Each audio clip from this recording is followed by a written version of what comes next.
अस्सलाम वालेकुम क्लास 6। आज हम अपना टेस्ट 2 का लास्ट चैप्टर शुरू करेंगे। इससे पहले हमने अलजेब्रा की थी, जो कि जिसमें चैप्टर नंबर 9 था, उसकी एक्सरसाइज 9.1, 9.2 और 9.3 थी सिर्फ। अब हम अपना ज्योमेट्री का पोर्शन करेंगे, चैप्टर नंबर 11, ठीक है, फंडामेंटल्स ऑफ ज्योमेट्री। हमने पहले कोलिनियर नॉन कोलिनियर पॉइंट्स के बारे में पढ़ा था, अब हम पढ़ेंगे एंगल्स के बारे में, ठीक है। तो एंगल्स क्या होते हैं? एंगल्स एक ऐसी चीज़ है जो किससे मिलके बनती है? टू नॉन कोलिनियर रेस से, ठीक है। रेस का मतलब क्या होता है? लाइन। तो एंगल क्या है? एक ऐसी चीज़ है जो दो नॉन कोलिनियर रेस से मिलके बनती है, ठीक है। जैसे कि एक ये नॉन कोलिनियर रे है और एक ये है, तो इन दो को जब मैंने मिलाया तो इनके दरमियान एक चीज़, ये जो यहाँ इस पॉइंट पे आके ये जब दोनों ने एक दूसरे को जोड़ा है, इस पॉइंट पे एक एंगल फॉर्म होता है। इनके बीच में जो जगह होती है वहाँ एक एंगल फॉर्म होता है, ठीक है। उसको हम कहते हैं एंगल, ठीक है। तो इनको अगर मैं इस तरह से नाम दे दूँ, अब एंगल की हम नेमिंग किस तरह से करते हैं? ये जो इनके 3 पॉइंट्स हैं, ठीक है, ये क्या है? मिल नहीं रहे। कोलिनियर पॉइंट्स कौन से होते हैं? जब एक लाइन पे सारे पॉइंट्स एक साथ होते हैं वो कोलिनियर पॉइंट्स होते हैं। बट अगर एक लाइन पे 2 पॉइंट यूँ हैं और एक यूँ हैं तो ये नॉन कोलिनियर है। तो हमने क्या कहा? Non collinear. तो ये तीनों पॉइंट्स क्या हैं? नॉन कोलिनियर हैं, ठीक है। एक लाइन पे नहीं है, एक ऊपर है, एक यहाँ है, एक यहाँ है, ठीक है।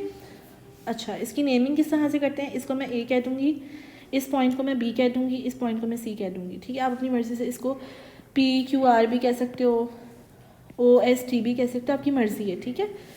तो एंगल का नाम किस तरह से देते हैं? एंगल को रिप्रेजेंट किस तरह से करते हैं? इस तरह से, ये सिंबल होता है एंगल का, ठीक है। और लिखते किस तरह से हैं? नेम किस तरह से करते हैं? ये कौन सा था? बी ए सी या ए बी सी, ठीक है। इस तरह से एंगल की नेमिंग होती है। ये आप लोगों का हल्का फुल्का सा कॉन्सेप्ट हो गया एंगल्स का। नेक्स्ट हमारे पास होते हैं काइंड्स ऑफ एंगल्स। एंगल्स किस किस तरह के होते हैं, ठीक है। तो एंगल्स हमारे पास बहुत सारी तरह के होते हैं, हमने उनको स्टडी करना है कि उनके दरमियान जब भी किसी दो लाइंस के दरमियान, दो नॉन कोलिनियर लाइंस के दरमियान जब एक एंगल बन रहा था ऊपर यहाँ पे, तो उसकी कोई ना कोई वैल्यू होती है, ठीक है। और उसको हम मेजर करते हैं डी से, जिसको हम प्रोटेक्टर कहते हैं, ठीक है। अब हम लोग इसकी सिर्फ अभी ये देखेंगे कि वो किस तरह के होते हैं, वो कितना कितना मेजर करते हैं। तो इस बेसिस पे हमारे पास एंगल्स की टोटल 5 टाइप्स हैं। कितनी टाइप्स हैं? 5 टाइप्स हैं, ठीक है। तो एंगल की हमारे पास कितनी टाइप्स हो गई? 5 टाइप्स हो गई हैं। सबसे पहले हमारे पास है एक्यूट एंगल, ठीक है। एक्यूट एंगल आपने ये सब याद करनी है, डेफिनेशंस, ठीक है, साथ में डायग्राम्स भी।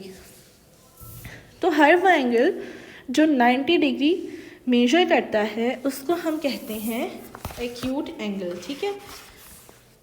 जो 90 डिग्री से, जितना 90 डिग्री ना हो बल्कि 90 डिग्री से कम, यानी कि 1 2 3 4 35 68 70 80 89 तक, ठीक है। तो ये सब कितने एंगल्स होते हैं? एक्यूट एंगल होते हैं। उनकी शक्ल कुछ इस तरह से बनती है, ठीक है। इस तरह की जो शक्ल होगी वो क्या होगी? Acute angle. अच्छा, अब शक्ल से अगर आपने ना पहचाने तो जो मैंने नंबर लिखा हुआ हो, ठीक है, जैसे मैंने 35 लिखा हुआ है, अब इससे आप पहचान लें कि 90 से कम है तो एंगल कौन सा हो गया? एक्यूट एंगल हो गया।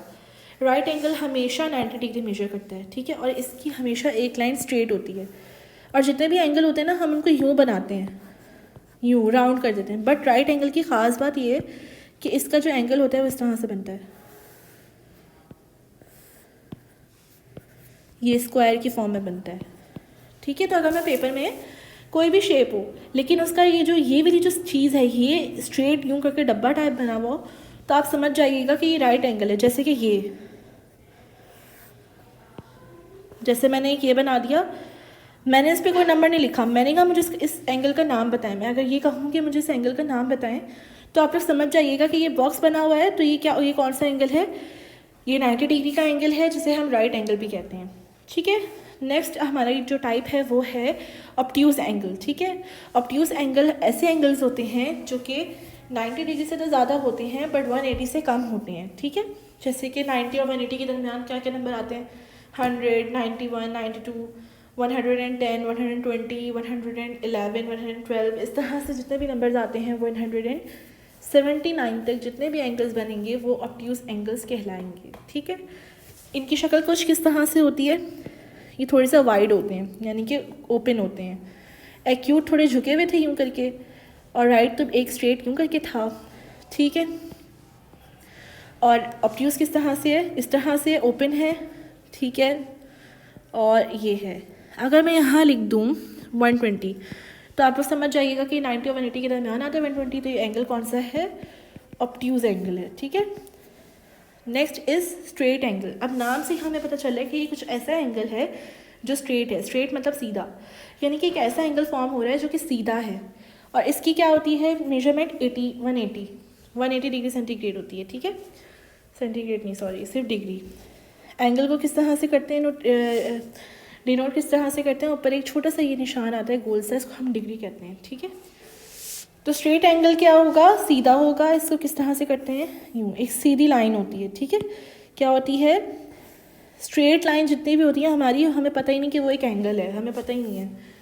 स्ट्रेट हमें ये चीज़ आज पता चली। ठीक है, कि जितनी भी स्ट्रेट लाइन हम बनाते हैं वो भी क्या है, एक स्ट्रेट एंगल है। ठीक है, तो स्ट्रेट एंगल को हम इस तरह से करते हैं 180 डिग्री। ठीक है, अगर मैं स्ट्रेट लाइन बना दूँ, चाहे मैं यूँ बना दूँ चाहे मैं यूँ बना दूँ, आप लोग तो समझ जाओगे कि ये क्या है, और मैं एंगल ना लिखूँ बट तो आप लोग समझ जाइएगा कि कौन सा एंगल है, ये स्ट्रेट एंगल है। ठीक है, next is reflex angle and the last is reflex angle. ठीक है, हर वो एंगल जो 180 से ज़्यादा का होगा वो रिफ्लेक्स एंगल कहलाएगा। इसकी ख़ास निशानी पता है क्या है, इसका जो एंगल होता है, इनकी शक्ल तो थोड़ी एक्यूट या ऑब्ट्यूज जैसी होती है, बट इनका जो एंगल बनता है वो बाहर की तरफ बनता है।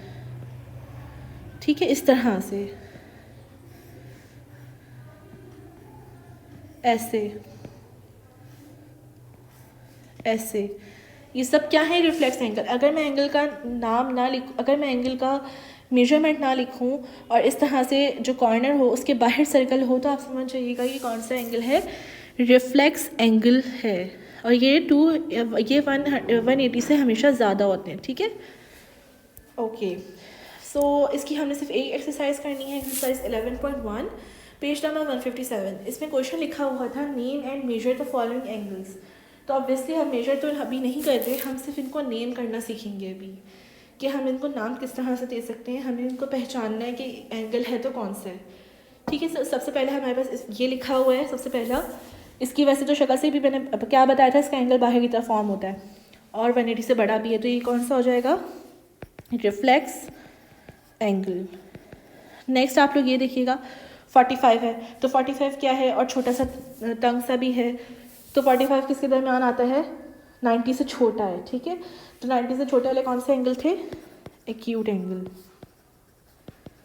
ठीक है, इसकी शक्ल से पहचानेंगे 100 है, यानी कि 90 से तो ज़्यादा है बट 180 से कम है, तो ऐसे, और थोड़ा सा वाइड भी है, थोड़ा सा ओपन हुआ हुआ है। ठीक है, खुला सा है, तो ऐसे एंगल्स कौन से होते हैं, ऑब्ट्यूज एंगल्स।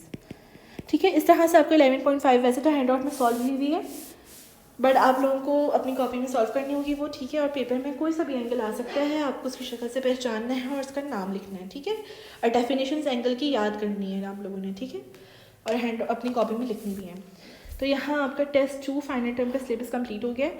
टेस्ट 1 और टेस्ट 2 आपने दोनों की अच्छे से प्रिपरेशन करनी है अपने फाइनल टर्म के पेपर्स के लिए। थैंक यू, अल्लाह हाफिज़।